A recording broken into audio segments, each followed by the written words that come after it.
Buenas tardes, chicos. ¿Me avisan, por favor, si pueden ver la pantalla?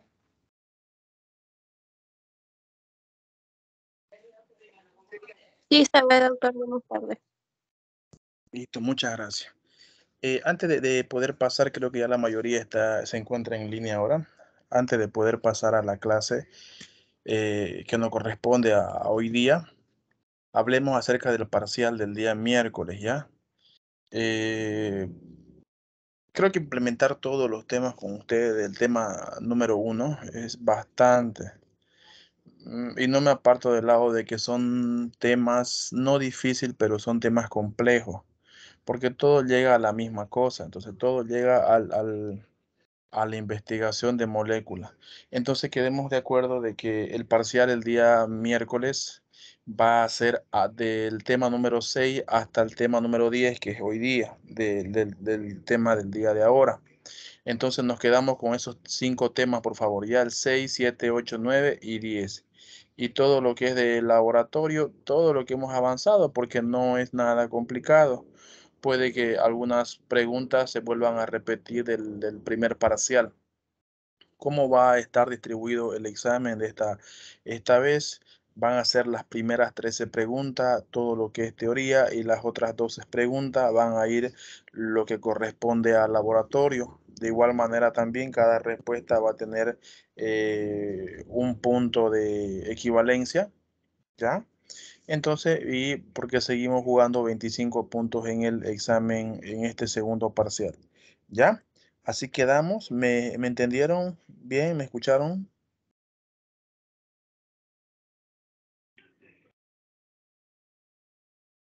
¿Me han entendido, chicos? Sí, doctor. Sí, doctor. Ya, perfecto. Entonces, así quedamos para el siguiente miércoles. Estamos a 7 días exactamente, ¿ya? Entonces, el día lunes nuevamente volvemos al lugar que nos corresponde, el A2 en su grupo de 2 a 3:30 y el A1 de 3:35 a 5:05 de la tarde. Otra vez volvemos a la normalidad. Tenemos que presentar el trabajo del espectrofotómetro, esas 3 preguntitas bien básica que tienen, o 2, no recuerdo muy bien, tienen que presentarla el día lunes, ¿ya? Y ahí podemos despejar obviamente las dudas. Saben ustedes que a mí no me gusta que los estudiantes sean muy memorísticos, porque a veces el ser memorístico nosotros resumimos o disminuimos una memoria que posiblemente sea a largo plazo a algo a corto plazo. Por ese motivo no me gusta de que ser tan memorístico en este caso, sino más que todo apliquemos la lógica dentro de todo las materias que vamos a ir en avance, ¿ya? Bueno, entonces vamos a seguir ahora con el último tema para lo que es el parcial. Vamos a verificar si... Bueno, en realidad lo que vamos a avanzar hoy día es todo lo que es instrumentación, ¿ya? Pero si ustedes han verificado hasta hoy día o aún se acuerdan, ¿ya? Porque no creo que hayan mirado los temitas, son los mismos instrumentos que se utilizan tanto, por ejemplo, en espectrofotometría de llama, absorción atómica, ultravioleta, infrarrojo, el ultravioleta visible. Son las mismas, el mismo material, el mismo instrumento, a excepción que en algunos casos va a ir cambiando, por ejemplo, la lámpara que luego vamos a ver, ya que es la emisión de una radiación el monocromador en algunos casos tiene un prisma. Vamos a ver también, y si ustedes recuerdan, las ondas también llegarían a cambiar dependiendo el equipo, la máquina que se vaya a utilizar o el instrumento para la cuantificación de una molécula. Nuevamente le vuelvo a decir, a recalcar acerca de los métodos de todos los equipos, de todos los equipos, por ejemplo, que se dan o que se utilizan, que lo vemos como la cuantificación o la verificación de la presencia de una molécula, ya sea que buscamos nosotros de forma numérica, de forma cualitativa, pero solamente estamos con ese objetivo, ¿ya? Aparte también de eso, es bueno poder recordar de que existen obviamente dos tipos de método, ¿ya? Un método cualitativo y un método cuantitativo. Ya ustedes saben que el quali es aquel que me da la presencia, pero no en una forma numérica, solamente me va a dar la presencia de un sí o de un no como ejemplo de cualquier molécula presente en una muestra. Y de una forma, por ejemplo, cuantitativa, ¿ya? De una forma cuantitativa me va a dar lo que es la presencia, pero en número de cualquier tipo de molécula. Eso tampoco tenemos que olvidar porque tienen que aplicar, eso lo van a llevar toda la vida para poder diferenciar entre un método cuanti y un método cualitativo y poder obviamente seleccionar o diferenciar entre los métodos que ustedes va a aplicar en cualquier tipo de materia, no solamente en la materia de análisis instrumental, porque usted eso lo va a aplicar en hematología, lo va a aplicar en serología, en inmunoserología, lo va a aplicar en algunas pruebas, por ejemplo, para virología, en algunos casos la parte de bacteriología, que también obviamente se va a aplicar estos métodos y no solamente se va a quedar con nosotros. Ya, así que eso no tienen que olvidarse, ya que hoy lo están aprendiendo y eso queda para todo, para toda la vida profesional. ¿Ya? Ahora entonces yo quiero algo de que mucho hemos nosotros hablado de nanómetros y nanómetros y nanómetros. Y hay mucho también de los chicos que hasta hoy día no entienden. Vamos con la incógnita que es un nanómetro. Todo entonces se tiene una escala de medida. Entonces, dentro de esa escala de medida, nosotros en la parte laboratorial o en la parte de bioquímica clínica, ocupamos todas esas medidas pequeñitas, ¿ya? No ocupamos, difícilmente que ocupemos en metro, en kilómetro, no. Nosotros empezamos a aplicar desde la parte microscópica o algo que es bien pequeñito. Si usted puede, por ejemplo, observar la imagen que usted está viendo ahora aquí dentro de la diapositiva, empezamos empezamos en la cuantificación desde un metro, un decámetro, un centímetro, un milímetro, 100 micras, 10 micras, una micra, 100 nanómetros, 10 nanómetros y un nanómetro. Estas son las medidas que se utilizan dentro del laboratorio o cada vez que nosotros estamos hablando acerca de longitudes de onda. Si usted, por ejemplo, observa un metro donde están las personas, donde usted lo puede observar sin la ayuda de ningún elemento óptico. Un decámetro, por ejemplo, estamos hablando de 10 centímetros, un centímetro. Por ejemplo, las hormigas miden entre 3 y 1 milímetro, que eso se puede detectar a simple vista sin la ayuda de un instrumento óptico o microscópico. Los glóbulos rojos, eso ya no se pueden ver, no se ve únicamente la coloración, pero nosotros necesitamos de una ayuda microscópica, de un elemento para que podamos diferenciar la morfología de toda esta célula. Y cuando nosotros estamos, por ejemplo, hablando ya de nanómetro y mucho hemos hablado, estamos hablando de las medidas bien pequeñitas, ¿ya? Si ustedes o hacemos la comparación, la hebra de ADN o de DNA, que se encuentran dentro de las células, por ejemplo, ellas van a medir entre 1 y 2 nanómetros, algo bien pequeño, que ni los microscopios ópticos, los ópticos que tenemos, por ejemplo, en laboratorio, se puede hacer diferenciar, sino tendríamos que ocupar ya los microscopios electrónicos que no tenemos obviamente en Bolivia, con mucha más sofisticación para la observación de estas estructuras. Entonces ahora nosotros hablamos mucho de lo que son las longitudes de onda, y todas esas longitudes de onda ya estamos hablando en nanómetro. Ese nm significa nanómetro y estamos viendo que es mucho más pequeñito todavía que una micra, bastante pequeño. Entonces es la estructura. Existen, por ejemplo, los Armstrong. Esos Armstrong ya no se puede cuantificar ni muchas veces con el microscopio electrónico. Hay que ocupar otros tipos de microscopio mucho más todavía avanzado en la tecnología para la observación. Pero nosotros nos quedamos con las longitudes de onda, ya que todas las longitudes de onda son medidas ya o cuantificadas a través de nanometraje o a través de nanómetro. Ya, entonces ya hasta hoy día estamos conociendo que es la última estructura de toda esta imagen, de la cual nosotros vamos a hacer obviamente un estudio. Ahora entonces, aquí tenemos una imagen del equipo que hemos utilizado este día lunes con el A1 y el anterior lunes con el A2. Esto se llama un espectrofotómetro.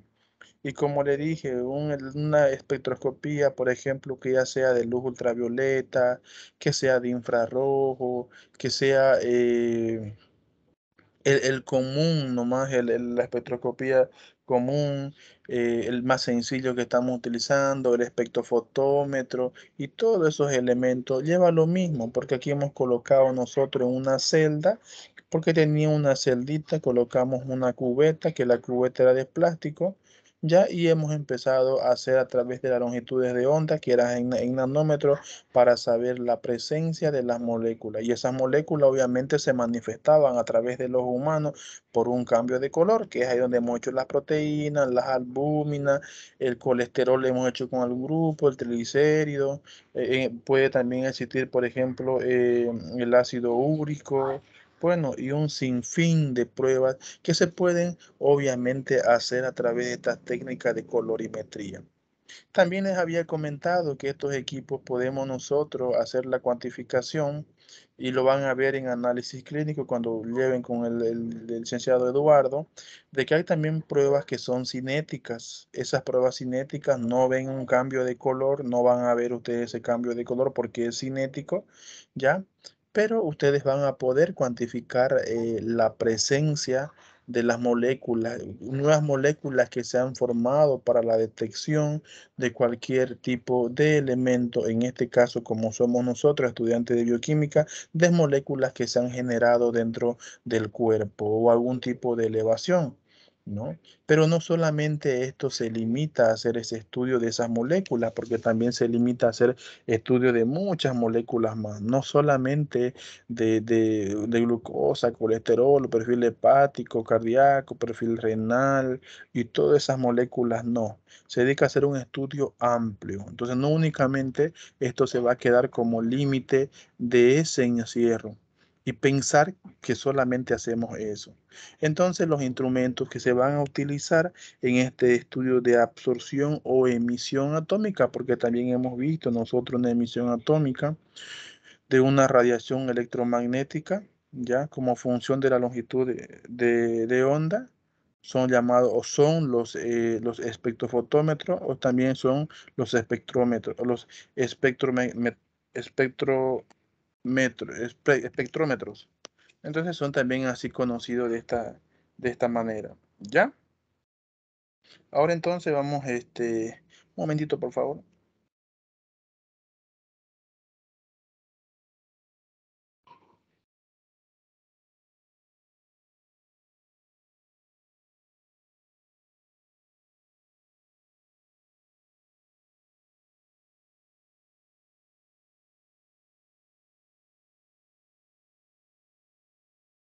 Ya. Entonces ahora vamos a hacer nosotros la diferencia, y esto quiero que entiendan, tal vez recién aquí ustedes le van a entender todo lo que hemos avanzado hasta ahora. yo quiero que hagamos nosotros las tres diferencias, las tres comparaciones acerca de las longitudes de onda. Y si ustedes pueden ver, hay también un cambio de color. Por ejemplo, tenemos nosotros el ultravioleta, tenemos también en el medio lo que es el ultravioleta visible y el infrarrojo. ¿Se acuerdan ustedes cuando nosotros llegamos a hacer la medida, por ejemplo, de las moléculas de proteínas totales, de albúmina, de triglicéridos, había un cambio de absorbancia?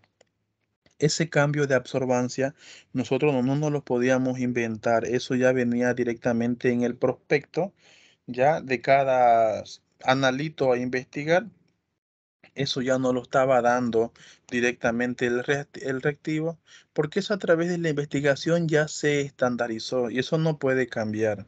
Pero ¿qué es lo que le muestro aquí? Esos tres tipos de ejemplos, que en el caso de la espectrometría de ultravioleta, se puede cuantificar entre 100 nanómetros a 400 nanómetros. Estamos hablando de longitudes de onda. Tenemos, por ejemplo, el ultravioleta C, el ultravioleta B, el ultravioleta A. ¿Qué es eso? Es la clasificación de los filtros que se van a dar dentro del equipo. Por ejemplo, el ultravioleta C es un filtro que utiliza unos nanómetros entre 100 a 280. El ultravioleta B es un filtro que utiliza 280 a 315 nanómetros y el ultravioleta A utiliza entre 315 a 400 nanómetros. Tenemos entonces el otro que es la ultravioleta visible. La ultravioleta visible y luego también van a verificar que eso trabaja por ondas de color. Quiero que me entiendan esto y si algo no me entienden me preguntan, porque la mayoría de preguntas lo voy a sacar de este tema, ya, porque esto es un resumen de todo lo que hemos llevado. El ultravioleta visible trabaja también con diferentes filtros, pero la diferencia entre el ultravioleta visible, el ultravioleta y el infrarrojo es que el ultravioleta visible trabaja con filtros de colores. Eso no se olviden. Ya el ultravioleta visible trabaja con filtros de colores a comparación del ultravioleta simple o también llamado el ultravioleta o el infrarrojo. Por ejemplo, el filtro color violeta trabaja entre 400 a 455 nanómetros.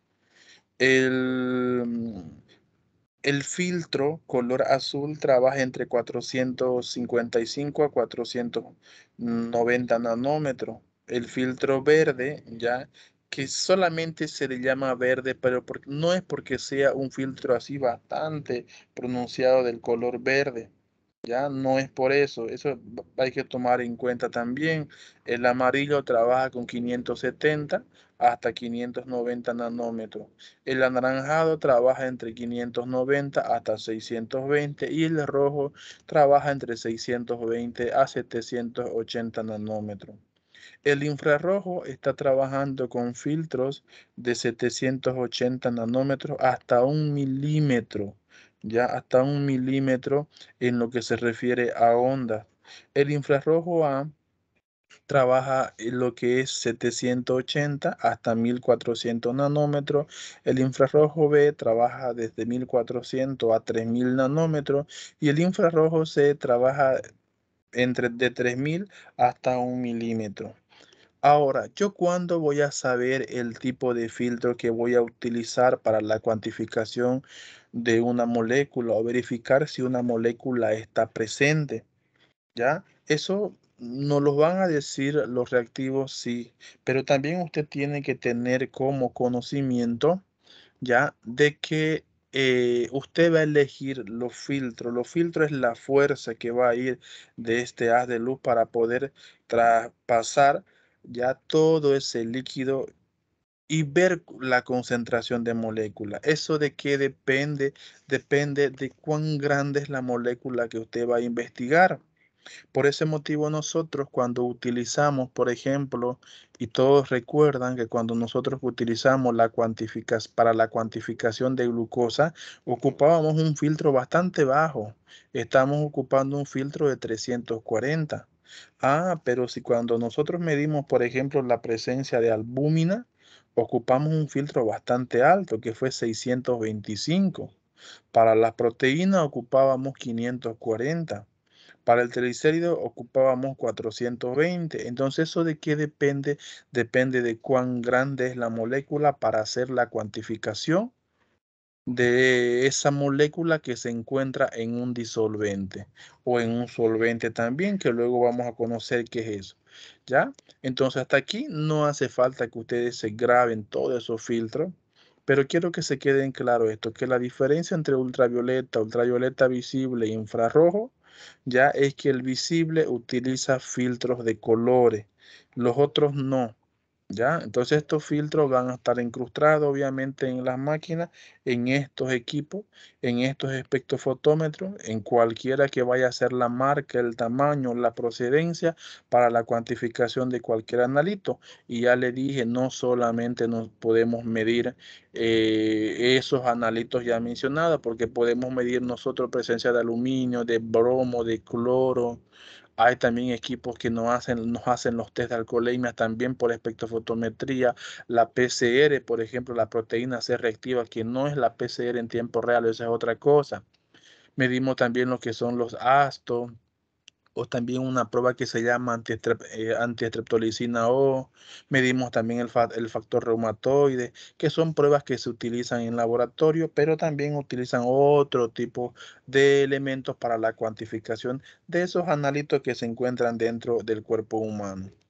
Ahora entonces vamos a ver los componentes de los fotómetros o también conocido como los espectrofotómetros. Si usted aquí, por ejemplo, puede observar, ya tenemos entonces la espectroscopía de absorción, la espectroscopía de emisión y también tenemos la espectroscopía de fluorescencia, ¿ya? Esas tres espectroscopías, ¿ya? Tenían un objetivo, solamente saber la presencia, ausencia o concentración de un determinado componente que nosotros íbamos a investigar. Pero si usted puede verificar en la pantalla, en esos tres, ya sea de absorción, de emisión o de fluorescencia, ocupa de manera similar o hay una similitud en todos los componentes que se utilizan. Por ejemplo, en el caso de la absorción hay una fuente de energía o una fuente, por ejemplo, que nos va a lanzar esa radiación para que pase por la muestra. Tenemos una cubeta de muestra, ya tenemos un selector de esa radiación, tenemos un detector y por último tenemos una lectura final. Es que lo cual me va a indicar la presencia de ese analito. En la emisión tenemos nosotros una muestra, tenemos un selector de radiación, tenemos un detector y tenemos una lectura y procesamiento de la señal que fue emitida a través de la radiación.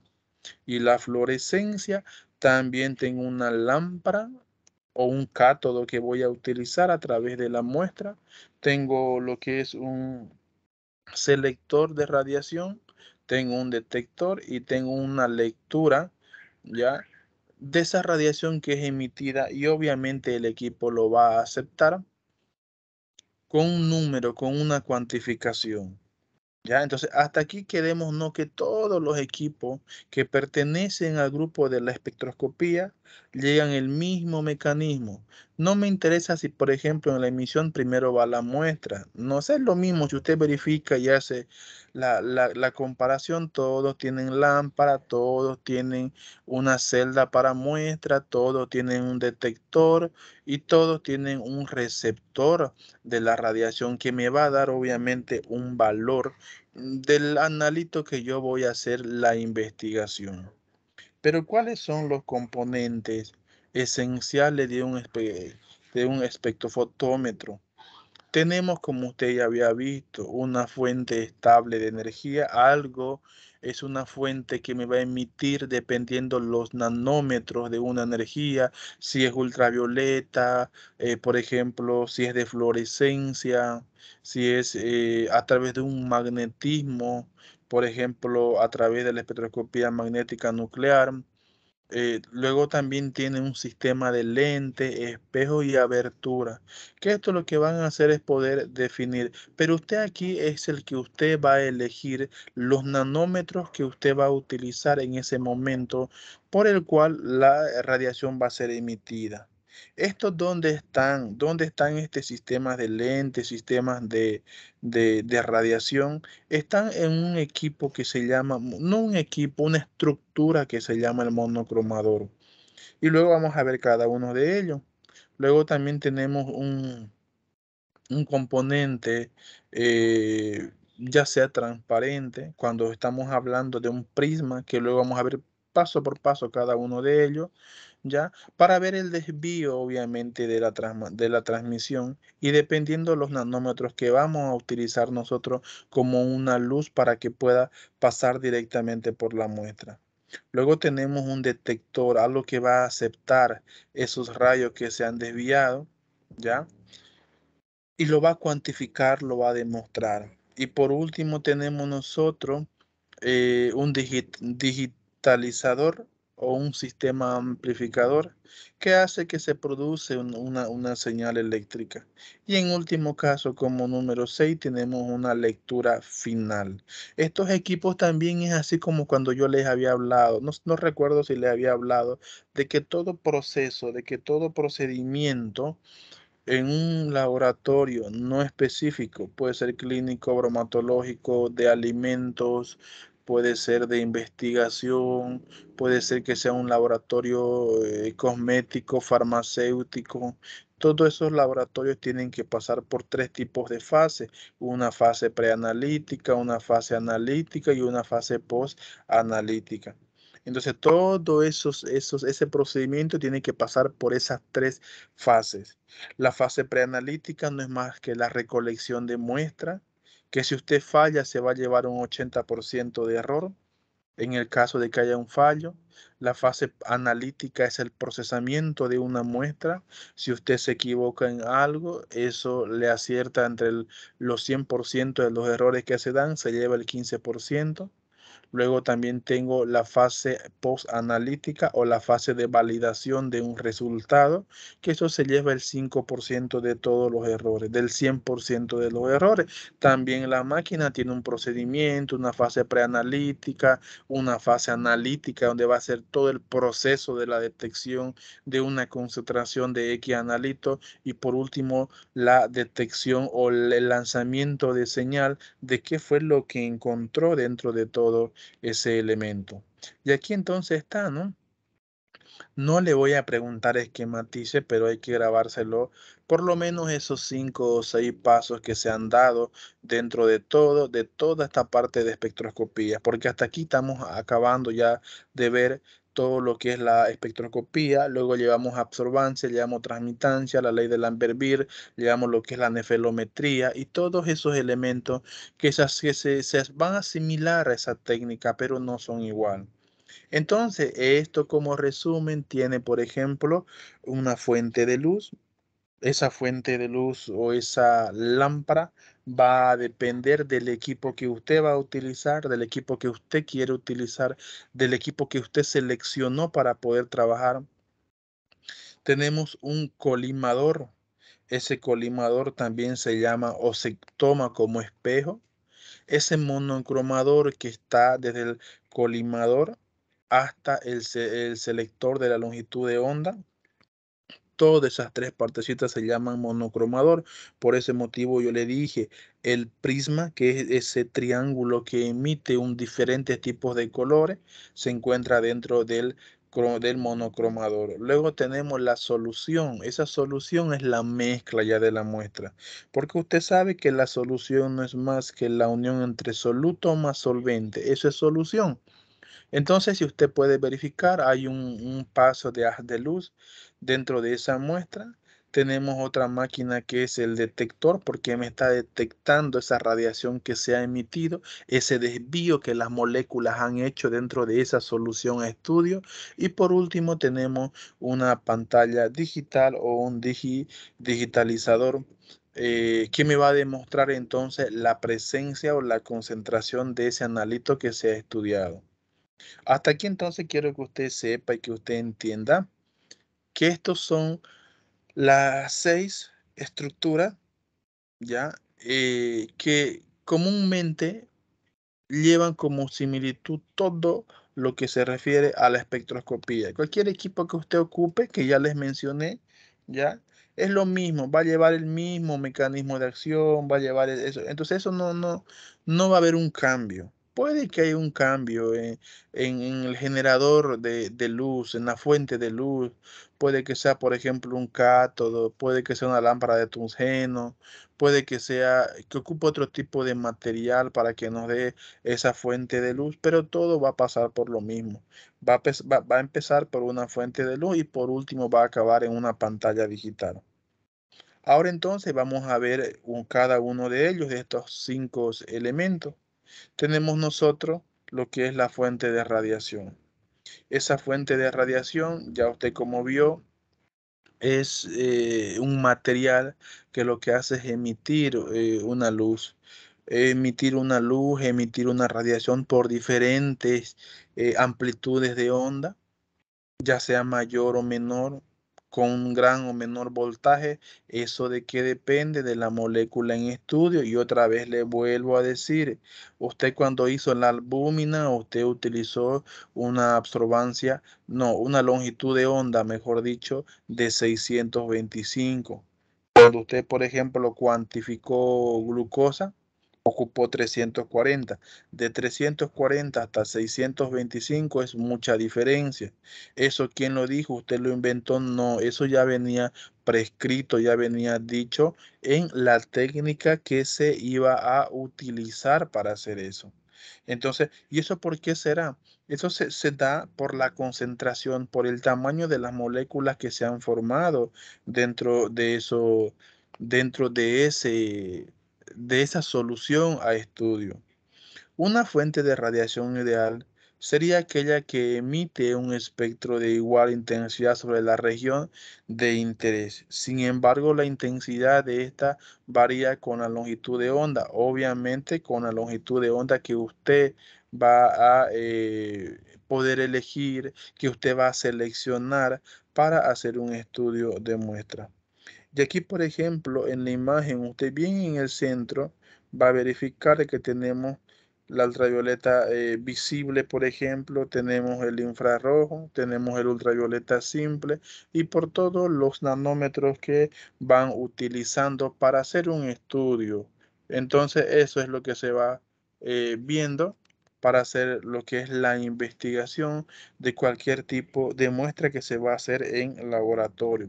Entonces usted ya ahora ya aprendió, ya analizó, ya lo vio todo lo que es la espectrofotometría. Cuando usted llegue el otro semestre a poder realizar esa técnica, ese procedimiento, ya usted sabe el fundamento de qué es lo que pasa. Entonces lo que usted va a estudiar solamente en análisis clínico ella no es cómo el equipo funciona.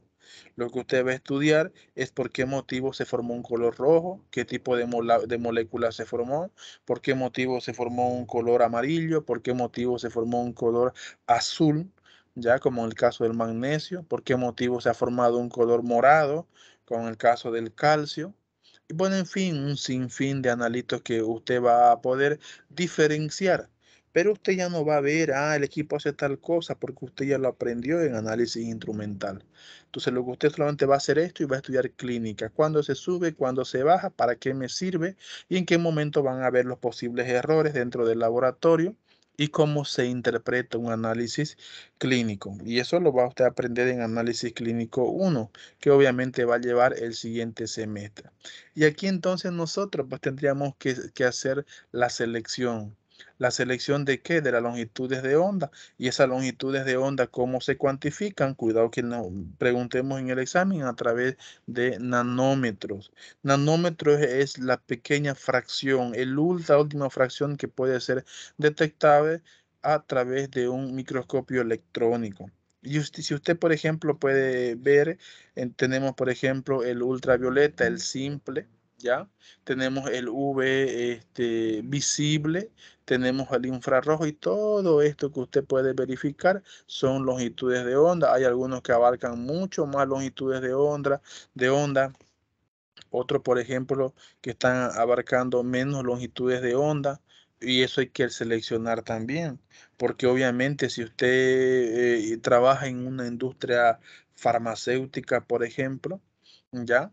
Y usted quiere saber la concentración de X fármaco en tal tipo de solución para saber la concentración y verificar los comprimidos, las cápsulas, los jarabes, cuánto es la concentración, yo obviamente usted va a ocupar cualquier elemento que le dé una longitud de onda mucho más amplio, porque las moléculas son mucho más espesas, las moléculas son mucho más abundantes, o tal vez las moléculas son mucho más grandes en lo que se refiere a hacer su investigación. ¿Ya? Entonces vamos a verificar acá de que dentro de todo ese proceso existen fuentes de radiación dentro de todo lo que es la espectroscopía, que son consideradas como radiaciones continuas o también son consideradas como radiaciones lineales o a través de línea.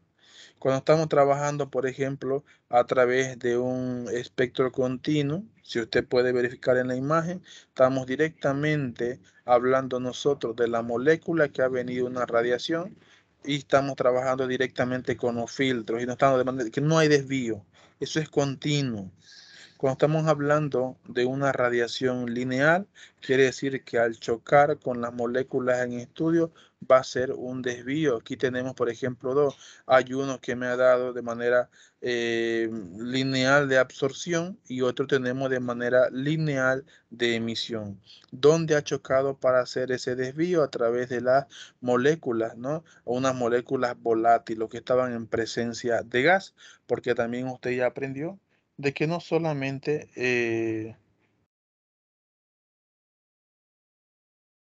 de que no solamente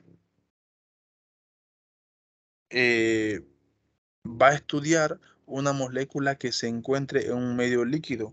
También usted va a estudiar en una molécula que se encuentre en un medio sólido también. Entonces, no únicamente va a ser y decir, yo tengo algo líquido y voy a estudiar qué hay presente, porque podemos también ver en una muestra que sea gaseosa, en una muestra que sea sólida. O sea, podemos estudiar en todo. Y muchas veces ocupamos hacer el cambio a través del procedimiento de un estado fundamental, que también nosotros ya habíamos visto eso, todo ese procedimiento para hacer un cambio de las moléculas hasta dónde es lo que yo quiero tener, ¿ya? Para hacer la cuantificación de cualquier analito que yo voy a investigar. Luego seguimos entonces, tenemos como ejemplo una fuente de radiación a través de ultravioleta. Eso no cambia de tener una fuente de radiación en este método a través de la radiación ultravioleta del UV, pero aquí entonces lo que sí va a cambiar es que utiliza una lámpara de hidrógeno y deuterio, ¿ya? Eso sí va a cambiar. No va a dejar de ser lámpara como las otras técnicas, ¿ya? Pero ellos van a utilizar directamente de hidrógeno y de deuterio, son esas lámparas que son las más comunes dentro de la radiación ultravioleta.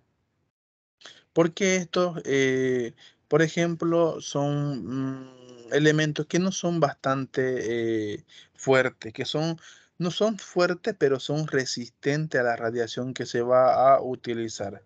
Y como aquí entonces a través de esto nosotros podemos ocupar lo que son las muestras gaseosas, no así muchas muestras sólidas, porque más ocupamos lo que son sólidos y líquidos. Por ese motivo es que su lámpara ocupa un material de hidrógeno y de deuterio que no es lo suficientemente fuerte, porque obviamente no hay necesidad a comparación de las otras muestras que vamos a ver enseguida, así como esta, por ejemplo, de acá. Las fuentes de radiación visible en este caso. Esta fuente de radiación visible ya ocupa una lámpara de tungsteno. Cuando estamos hablando de una lámpara de tungsteno, es una lámpara que resiste a gran temperatura. Por ejemplo, si usted cuando usted lea esta diapositiva va a ver que esto puede resistir hasta 2500 grados centígrados de temperatura. Es casi parecido a los foquitos que aún utilizan en casa, esos foquitos amarillos, ¿no ve? Estos resisten a gran temperatura. No son de tungsteno, pero sí resisten, al igual que estas pequeñas lámparas que van a ser utilizados en la radiación visible. Esto entonces emite lo que es una radiación continua de 350 a 2500 nanómetros. Y nuevamente le vuelvo a decir, por si en el examen nosotros llegáramos a preguntar este caso, todas las longitudes de onda se van a medir a través de nanometraje o a través de nanómetros. ¿Cómo yo voy a abreviar eso? NM. ¿Ya? Vamos entonces a ver el otro, la fuente de radiación de infrarrojo. Esta fuente de radiación de infrarrojo también utiliza lámparas de Globar o también llamadas las lámparas de Nernst. Son esas lámparas que se utilizan, que también son resistentes, sí. Ellas tienen la capacidad de poder resistir hasta 1200 grados centígrados. Entonces son lámparas que ellas van a resistir por esa gran capacidad que tienen para hacer un estudio. Si ustedes, por ejemplo, ven hoy día que es igual, es lo mismo, hoy ya están utilizando, incluso están ocupando para sacar tatuajes a través de la radiación de infrarrojo, ¿ya? Su lámpara es bastante potente a través de las radiaciones de onda para poder eliminar esas células que han sido pigmentadas, ya para poderla eliminar, para poderla borrar. Entonces, hoy día dentro de la parte estética o cosmética se está utilizando bastante este tipo de lámparas dentro de todo ese descubrimiento y tal vez con el tiempo no sabemos hasta qué nivel vamos a llegar de poder utilizar estas técnicas a través del IR o del infrarrojo. El monocromador. El monocromador ya ustedes lo habían visto y otra vez volvemos acá, ¿verdad? Pensar esto, el monocromador. El monocromador, dentro de eso tenemos lo que es el prisma. ¿Qué va a ser el prisma? Va a ser la selección de las fuentes de radiación o la fuente de las longitudes de onda que vamos nosotros a utilizar. El monocromador entonces tiene una capacidad de resolución de un ancho de 35 a 0,1 nanómetros. Es bastante pequeñito, ¿ya? Los componentes de un monocromador. ¿Cómo está formado un monocromador? Está formado por una abertura, para empezar, que permite el paso de la radiación policromática de la fuente. Segundo, un colimador, que ya usted lo vio, ese colimador, que ya les dije que es un lente en algunos casos, y también se puede utilizar como un espejo. Un medio de dispersión que puede ser un prisma o una rejilla. Esa rejilla, hoy nos quedamos con el prisma, no vamos a ver la rejilla, pero hay equipos que están saliendo, por ejemplo, ahora que son el HPLC, que son equipos mucho más grandes que detectan moléculas de cualquier índole hoy día. Es un equipo que trabaja con todo esto, carísimo, vale algo de 1 millón de dólares porque son equipos que tienen todo este complemento. En Bolivia no tenemos, y eso mucho aplica en toxicología, ¿ya? Tal vez van a hablar de este equipo. Estos equipos tienen todas estas estructuras para hacer investigación, pero es un equipo que lo ha unido todo, ¿ya? No hay, por ejemplo, un espectroscopio para tal cosa, para otra cosa, no, es un equipo que todo lo va a unir.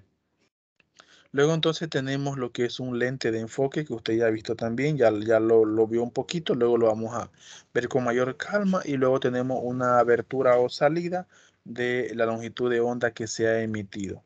Ahora ese es el monocromador, si ustedes ven de la parte estructural, por ejemplo, en la parte superior derecha. Es una estructura que está dentro del prisma, que está en lente, está donde usted va a hacer la selección de longitud de onda. Y si usted ve, por ejemplo, acá está un poco mejor estructurado, se ha ocupado mejor la imaginación a través de colores, que tiene una puerta de entrada. Ya aquí hay una luz policromática, hay una puerta de entradita, está el prisma. Es el prisma, por ejemplo, no siempre es estático, va a ir cambiando dependiendo de la longitud de onda que yo utilice. Por acá va a pasar longitudes de onda y tenemos una puerta de salida. Esa puerta de salida, o también llamada rendija de salida, tiene que salir de esa radiación. Y por último, va a haber acá la detección para ver esa radiación que se va a tomar en cuenta para saber la presencia de ese analito investigado. Porque si esto no hubiera, no, pues ese detector va a tomar en cuenta esto, el rojo, el amarillo, el verde, va a tomar en cuenta el violeta. Por ese motivo tiene su rendija ya, o tiene únicamente su puerta de salida. Y esto que ustedes pueden ver, esto de colorcito, son las longitudes de onda que se va o que se transmite dentro de todo ese proceso. Los filtros, ya. Como están un poquito, tal vez en clase, supongo yo, ya. Vamos a descansar unos 5 minutos, chicos, ¿ya? 5 minutos, pueden ir a comprarse un refresquito y luego nuevamente volvemos con la clase. Solamente sí 5 minutos, por favor, no más, ¿ya?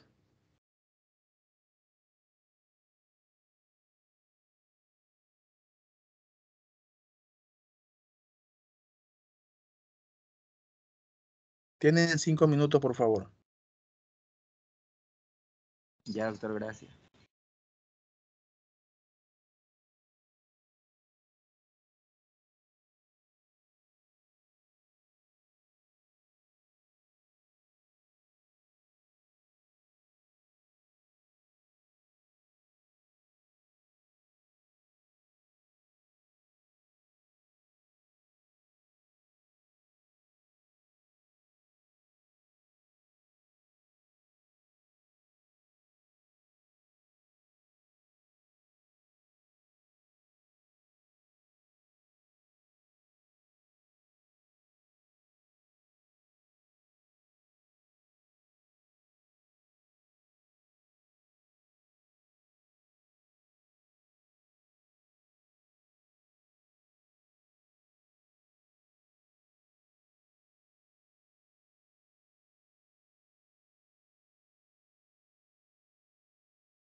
Ya, sigamos entonces, chicos, ¿ya?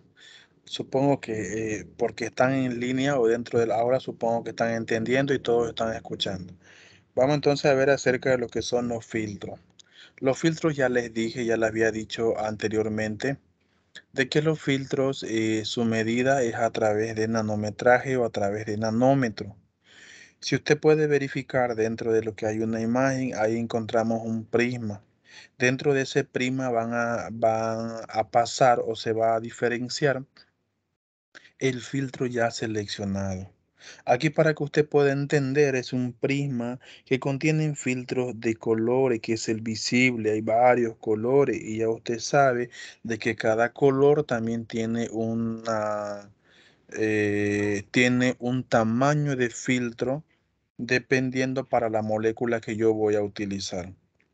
Estos filtros presentan bandas desde 20 hasta 50 nanómetros aproximadamente, pero su potencia de, de desvío, ¿ya?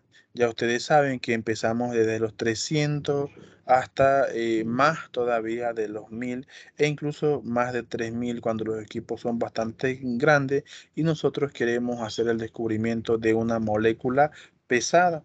¿Ya? Y eso no se olviden, la utilidad de un filtro es independiente a la molécula que yo voy a hacer o a la molécula que yo voy a investigar.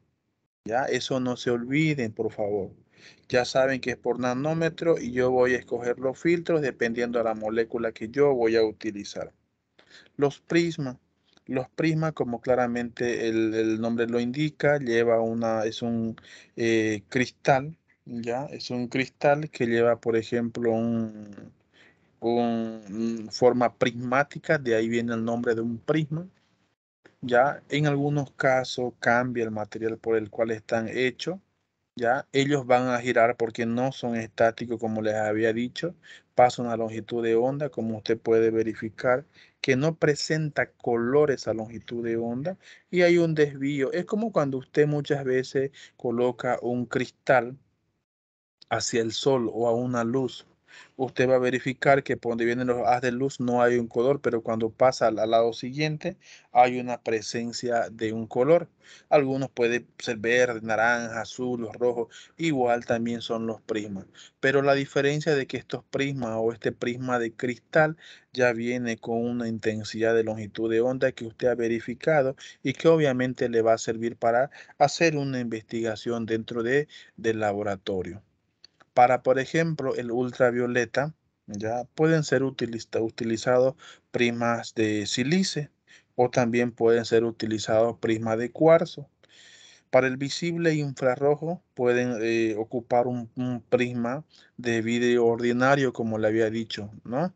Entonces se pueden utilizar dependiendo de las cualidades o el tipo de técnica que usted va a utilizar. Entonces aquí, por ejemplo, hacemos una emisión, una fuente de luz blanca dentro de ese prisma y va a salir cualquier tipo de color, obviamente con un nanometraje porque me está indicando la presencia de cómo hizo el desvío, la concentración de que se encontraba obviamente la muestra. Las rejillas, por ejemplo, ya les había dicho que no todo equipo tiene.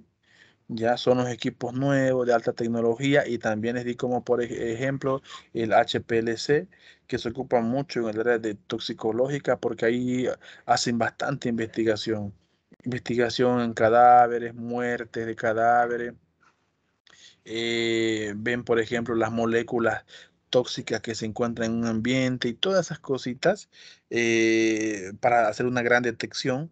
Ya, para eso utilizan los pH, los HPLC, también utilizan para saber los insecticidas que tienen los alimentos o las intoxicaciones de los diferentes tipos de pacientes. Eso lo utiliza más que todo el área de toxicología. Entonces ya también las rejillas pueden o no estar, de eso no es imprescindible, pueden o no estar en los equipos, ¿ya? Y lo que hace obviamente es hacer una difracción, ¿no? Entonces como un elemento dentro de lo que es la resolución, porque en algunos casos ya también reciben esa radiación de colores y pueden hacer una difracción, puede hacer un desvío de esa luz para que vaya directamente a lo que es el detector.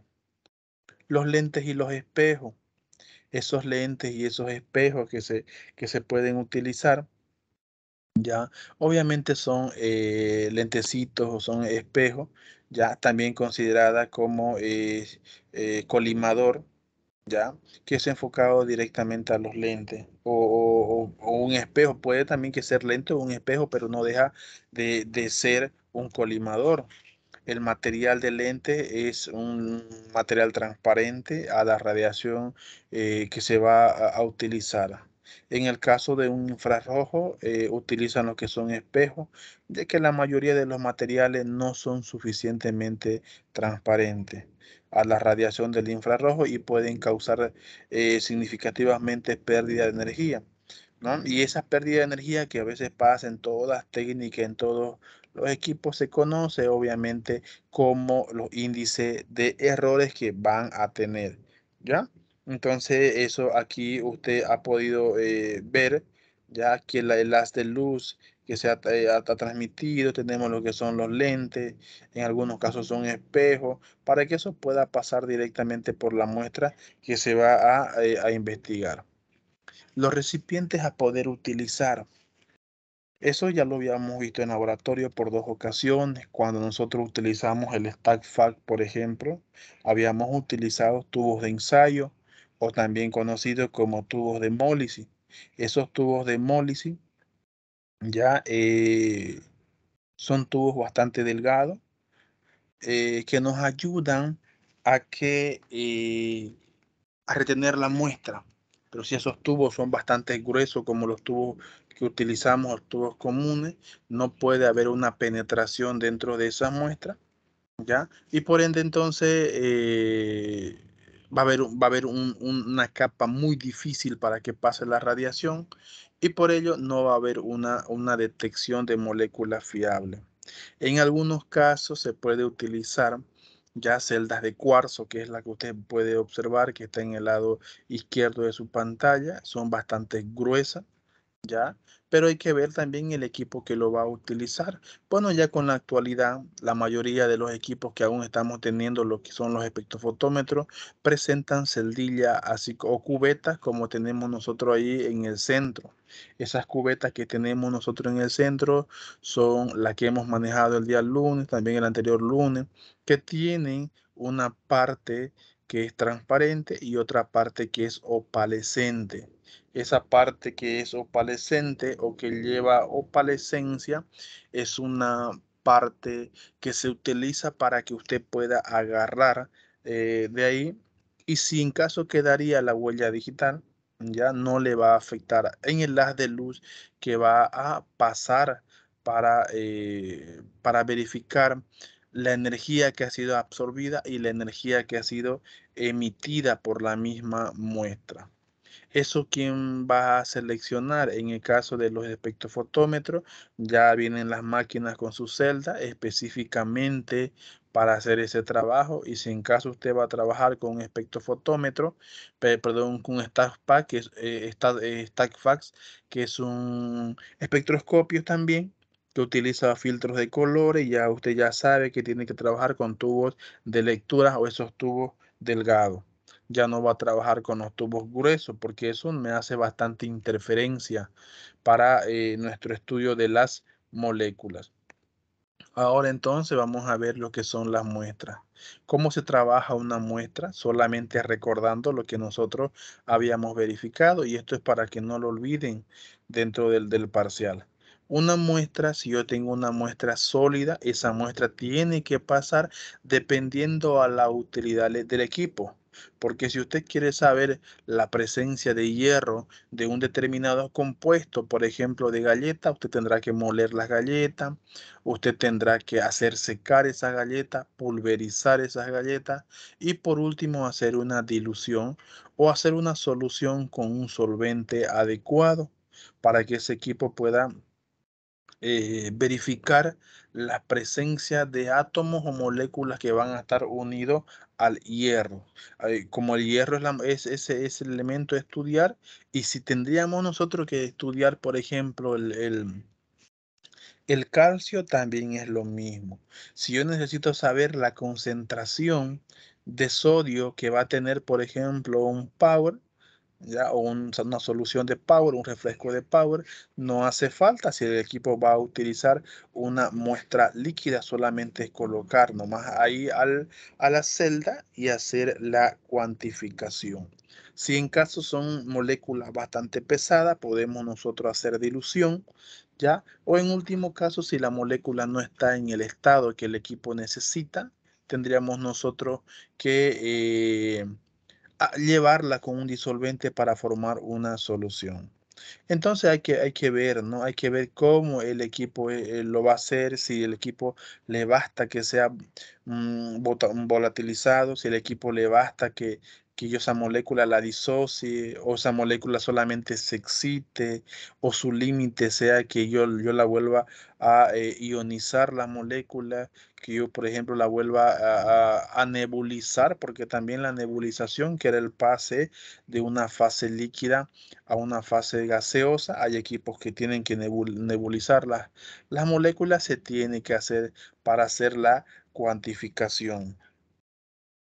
Los solventes, esos solventes que se tienen que trabajar, hay que verificar que cualquier tipo de solvente no me vaya a ser perjudicial, no me vaya a perjudicar para la cuantificación del elemento del cual yo voy a analizar.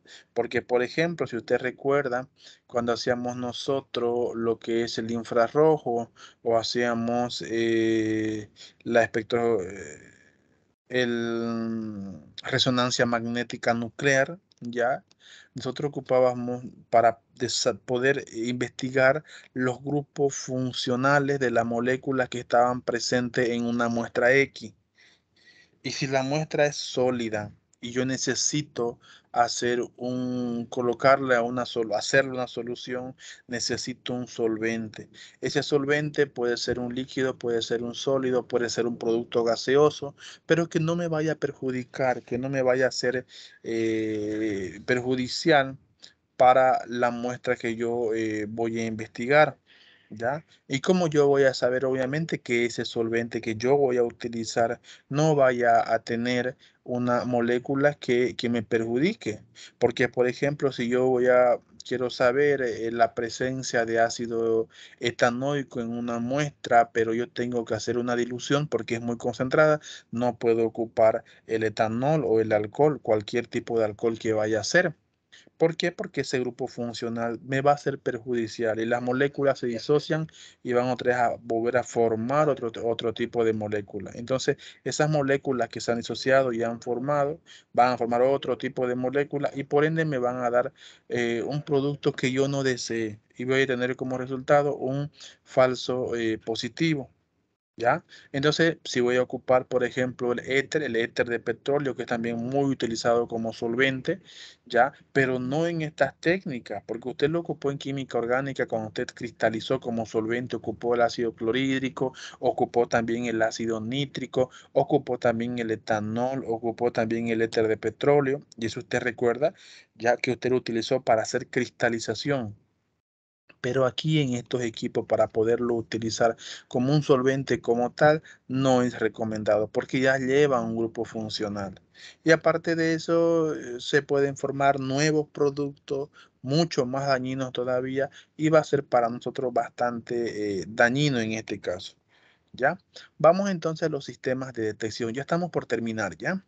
Los sistemas de detección que nosotros vamos a utilizar dentro de todo esto, Ya al principio de la materia habíamos hablado del software, del hardware y todo eso más que ya están implementados dentro de los equipos, pero esto son señales a través de los fotones que van a llegar, a través de esa radiación, que van a llegar a que este software lo pueda detectar, ya sea con una concentración, porque todos estos equipos generalmente se utilizan para darme un número, porque son equipos o métodos de manera cuantitativa. Para yo tener un buen sistema de detección de esto, tienen que cumplir varios requisitos, como por ejemplo el ruido debe ser mínimo para que no interfieran con la señal recibida. ¿Por qué motivo el ruido? Porque usted sabe de que todo esto trabajamos a través de longitudes de onda, ¿ya? Luego el tiempo de respuesta debe ser corto, porque si mucho vamos a tardar, entonces no nos sirve, porque nos hace más bien una pérdida de tiempo para nosotros y ese tiempo de espera por esos movimientos que pueden haber a través de las resonancias o magnitudes nos pueden hacer un cambio. Y debe ser estable durante un largo periodo de tiempo. La señal percibida debe ser fácilmente ampliada. Entonces, eso se refiere a que ampliada a que me dé un número considerable dentro de todo lo que se refiere a esta investigación. Y aquí, por ejemplo, le voy mostrando uno de los equipos que muy antiguo, ¿no? Muy antiguo, pero todo lo que se refiere a la espectroscopía, que tenemos un tratamiento o procesamiento también de la señal, o como detector también así se conoce. Ahí usted puede ver un vaso precipitado en la parte inferior con la muestra. Tenemos nosotros lo que es una bombilla. Esa bombilla me está absorbiendo la muestra para hacer la detección, ¿no? Un sistema de introducción de las muestras, una muestra líquida. Aquí tenemos una LAM, ¿ya? Tenemos un detector, también todo este equipo era uno de los primeros equipos, pero ya ahora, por ejemplo, son equipos bien pequeñitos, equipos más sofisticados ya en la actualidad, que no ocupan ni mucho espacio también, porque esto pues es de la era del hielo, es bastante grande estos equipos para la utilidad. Bueno, entonces, y como resumen, nos quedamos con esto, que todo lo que hemos visto nosotros, ya, dentro de toda esta clase ahora, se acaba en esto, en una fuente de radiación, en un sistema de monocromador. Ese sistema de monocromador tiene lo que es un prisma, tenemos también una rendija, ya. Esa rendija, ¿para qué me sirve? Si les pregunto para qué me sirve como una puerta de entrada de solamente una radiación, una rendija a la entrada y una rendija a la salida para que solamente salga una radiación solamente. Tenemos la muestra que podemos nosotros utilizar tubos de ensayo, como también podemos utilizar celdas, ya, o cubetas también así llamados, y que eso ya nosotros lo habíamos visto el día el día lunes en laboratorio. Ustedes ya lo vieron, lo aplicaron, lo tocaron, todo lo hicieron, y eso lo hicimos para que ustedes no se olviden jamás. Y por último teníamos nosotros lo que es el sistema de detección, ya, el sistema de detección de la muestra, el detector de todo lo que se había visto, lo que se había analizado. ¿Ya? Entonces, esto es lo referente. Hasta aquí hemos acabado con todo lo que es los instrumentos de la espectroscopía. Ya hemos llevado muchos temas. Son 10 temas que hemos hablado al respecto. Y vamos a ir a la lista de hoy día, ¿ya?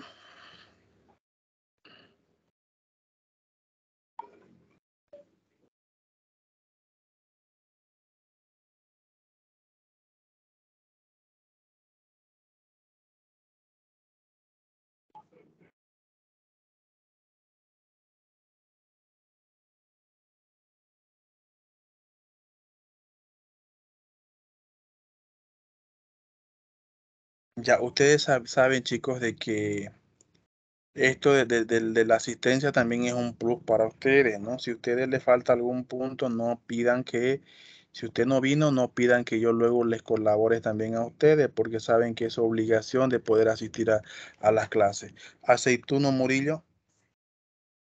Presente, doctora Aceituno.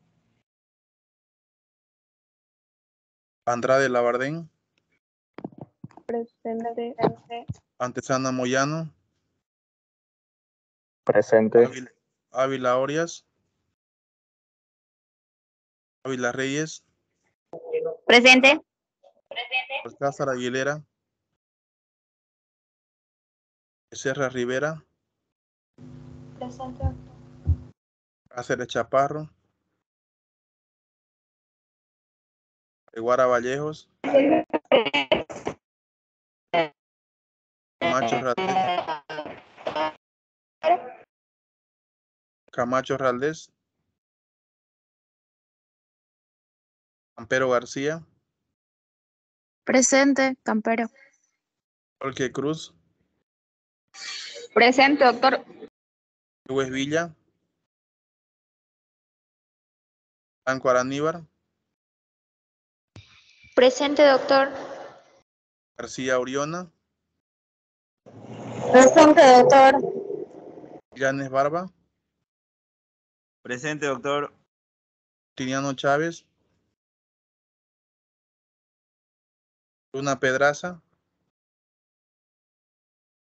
Machaca Aramayo. Mendoza Condori. Pepe Cabrera. Presente. Mendoza, presente, doctor. Rosas Vallejos. Solís Mamani. Presente, doctor. Presente, doctor. Ifenbuc Díaz. Presente, doctor. Torres Mopi. Tocoromeche. Presente, doctor.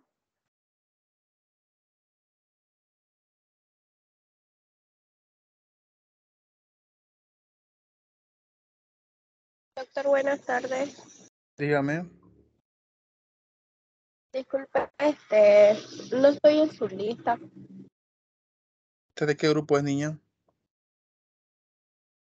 De lado. ¿Su apellido El que cuál pasa es? a la tarde. Orellana.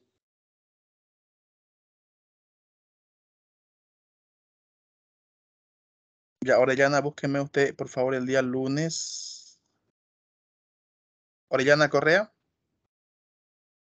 Sí. Usted está en... Así, recién voy a tomar en el A2, niña, ¿ya? Abapinta Bejarano. Ya. Presente, doctor.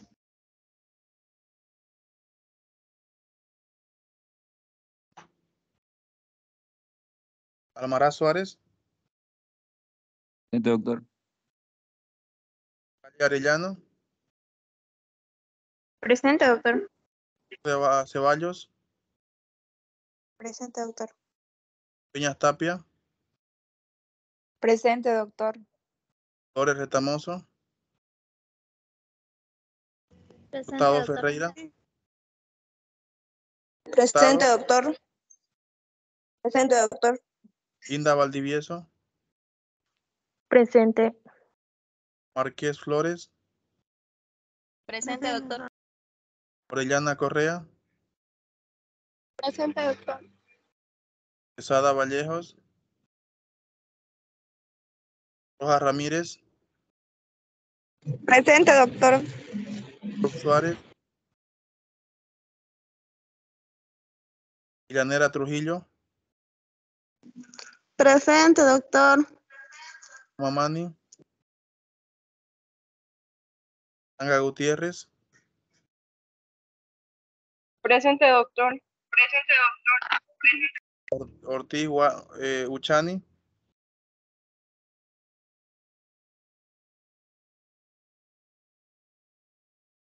Ya, chicos, entonces nuevamente le vuelvo yo a recalcar de que ustedes tienen que estar en la clase.